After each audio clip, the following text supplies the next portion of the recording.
गरीब को तो सब कुछ फ्री मिलना चाहिए। जितना नेता है सबका जितना संपत्ति है, सभी नेता का संपत्ति सीज करके गरीब को सब कुछ फ्री मिलना चाहिए। अभी की सबसे बड़ी खबर बिहार की राजधानी पटना से आ रही है और आपको बताते चले कि बिहार बीजेपी के प्रदेश अध्यक्ष के ऐलान से हड़कंप मच गया है। नेताओं में बेचैनी छा गई है और वैसे नेता जो कि ब्लैक मनी रखे हुए हैं, जिन लोगों ने घोटाले कर करके और 2 नंबर के रास्ते से पैसा कमाया है, उनके माथे पर अब शिकन आ गई है। उन लोगों की बेचैनी अब बढ़ गई है, हार्ट बीट बढ़ गया है, धड़कन तेज हो गई है और इसका कारण यही है कि बिहार बीजेपी के प्रदेश अध्यक्ष ने अहम घोषणा कर दी है। उन्होंने तो यहाँ तक कह दिया है कि बिहार में तमाम नेताओं की संपत्ति बेचकर अब जनता को फ्री का सब कुछ दिया जाएगा। अब आपको फ्री में बिहार सरकार की तरफ से आईफोन दिया जाएगा, 1.5 लाख का फोन दिया जाएगा, 50 लाख की फॉर्च्यूनर गाड़ी दी जाएगी। इतना ही नहीं, 25-50 लाख का फ्लैट भी दिया जा सकता है और इसी के साथ राशन पानी और 300 यूनिट बिजली फ्री भी दी जाएगी। और आखिर पूरा मामला क्या है, पूरा मामला इस 3 से 5 मिनट की रिपोर्ट में हम आपको बताने जा रहे हैं।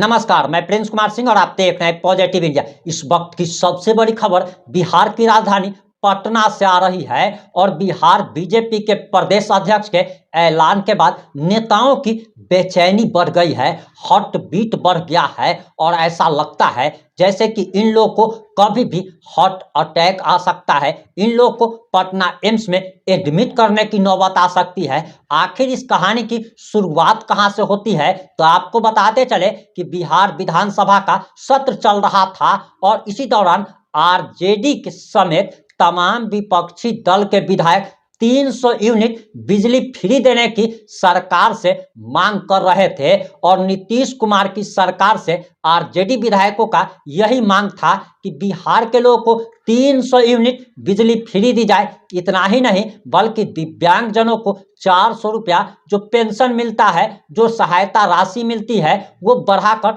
2000 रुपया कर दी जाए। और इसी के साथ काफी सारी मांगे आरजेडी समेत तमाम विधायकों की तरफ से रखी जा रही थी। और इसके बाद जब भूमि एवं राजस्व मंत्री दिलीप जायसवाल, जो कि बिहार बीजेपी के प्रदेश अध्यक्ष भी हैं, जब पत्रकार उनसे सवाल करता है कि आरजेडी समेत तमाम विपक्षी दल के विधायकों की ये मांग है, आखिर आप लोग इस मांग पर क्या विचार कर रहे हैं, इस मांग पर आप लोगों ने क्या निर्णय लिया है। इसके बाद तो बिहार बीजेपी के प्रदेश अध्यक्ष उबल पड़ते हैं और टोन कसते हुए साफ तौर पर कह देते हैं कि हम तो कहते हैं कि तमाम नेताओं की संपत्ति बेचकर लोगों को सब कुछ फ्री में दे दिया जाए। 1.5 लाख का आईफोन, 50 लाख का फॉर्च्यूनर, 25-50 लाख का फ्लैट या अपार्टमेंट फ्री में दे दी जाए। राशन तो फ्री में मिल ही रहा है, इन लोगों को चीनी से लेकर सारा कुछ राशन का जो भी आइटम होता है, साग सब्जी तक फ्री में दिया जाए। 300 यूनिट बिजली फ्री में दी जाए, पेट्रोल डीजल फ्री में दे दी जाए और सबको 5 से 10 हजार रुपया सहायता भत्ता के रूप में मिलना चाहिए। महिलाओं के लिए अलग से मांग की जा रही है और इसी पर बिहार बीजेपी के प्रदेश अध्यक्ष का ये बयान आया है। आपको क्या लगता है कि क्या बिहार के तमाम नेताओं की संपत्ति बेचकर तमाम गरीब बिहार वासियों में बांट देना चाहिए? ये सवाल इसीलिए उठ रहा है कि बगल के राज्य झारखंड में मैया सम्मान योजना के तहत झारखंड की हेमंत सोरेन सरकार ने चुनाव से पहले 1000 रुपया देने का वादा किया था, जो कि प्रति महीना 1000 रुपया मिलने भी लगा। अब एक और खबर आ रही है, बड़ा अपडेट आ रहा है। हेमंत सोरेन ने चौथी बार सीएम पद की शपथ ली और शपथ लेते ही उन्होंने 1000 रुपया की राशि को बढ़ाकर 2500 रुपया कर दिया है।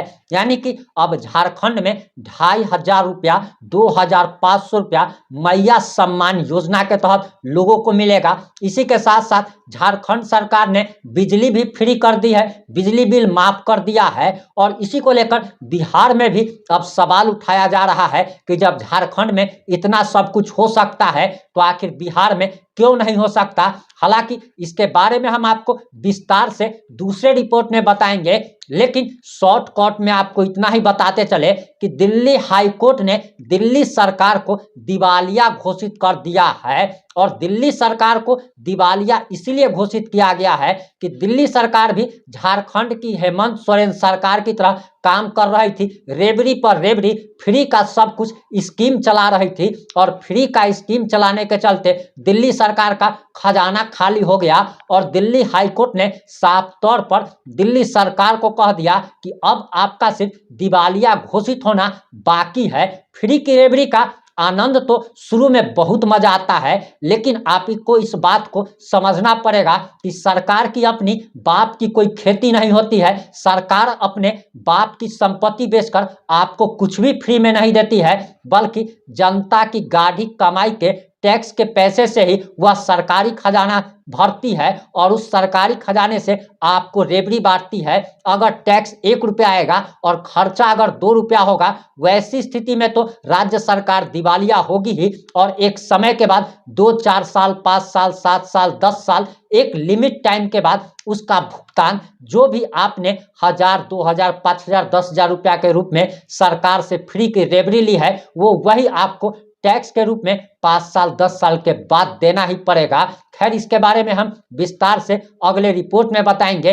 लेकिन दिल्ली सरकार दिवालिया हो चुकी है, पंजाब सरकार भी अब कुछ दिनों बाद दिवालिया होगी। हो सकता है झारखंड भी 2-4 साल के बाद दिवालिया घोषित हो जाए, लेकिन हेमंत सोरेन के पिता शिबू सोरेन का इसमें क्या जाता है। सरकार तो बन जाती है और लोग तत्काल और वर्तमान फायदा देखते हैं, चाहे उनकी बेटी सलामत रहे या न रहे, उनका धर्म बचता है अथवा नहीं बचता है, इससे कोई फर्क नहीं पड़ता है। आपको बताते चले कि 4 मुसलमान युवकों ने एक लड़की के साथ गैंगरेप की घटना को अंजाम दिया। खैर, लोग तो इससे खुश है कि उनको फ्री का 1000, 2500 रुपया मिल रहा है, लेकिन ये किस कीमत पर मिल रहा है, वो आपकी बेटी की इज्जत पर मिल रहा है। इस बात को भी जनता को समझना पड़ेगा। इस मामले पर हमारी नजर बनी हुई है और जैसे ही कुछ भी नया अपडेट आएगा हम आप लोगों तक जरूर पहुंचाएंगे। जुड़े रहे हमारे साथ। जय हिंद, जय भारत।